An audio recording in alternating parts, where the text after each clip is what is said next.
राज्याचे मुख्यमंत्री देवेंद्र फडणवीस यांनी कोस्टल रोड प्रकरणी आज दिल्लीमध्ये पर्यावरण मंत्र्यांची भेट घेतली। साधारणतः तासभर ही बैठक सुरू होती आणि यावेळी येत्या एका महिन्यात सीआरझेडला मंजुरी देऊ असं आश्वासन केंद्रीय पर्यावरण मंत्र्यांनी दिलंय।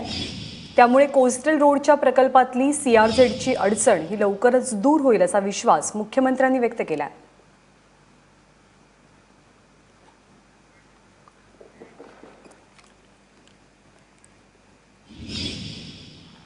मुंबईचा जो कोस्टल रोड आहे त्याचं सीआरझेडचं फायनल क्लिअरन्स जो आहे तो केंद्र सरकारकडे आलेला आहे। त्या संदर्भात मी केंद्र सरकारला विनंती केली आणि केंद्र सरकारने आज सांगितलं की जवळजवळ त्यांची प्रोसेस पूर्ण झाली आहे, त्यामुळे एका महिन्याच्या आत ते फायनल नोटिफिकेशन त्याचं जे आहे ते काढतील आणि त्यातनं जो दक्षिण भागातला कोस्टल रोड आहे त्याचं टेंडर काढून तात्काळ त्याचं काम देखील आपल्याला सुरू करता येईल। त्यामुळे एक मेजर निर्णय त्या संदर्भातला आज या ठिकाणी माननीय मंत्री महोदयांनी घेतला आहे।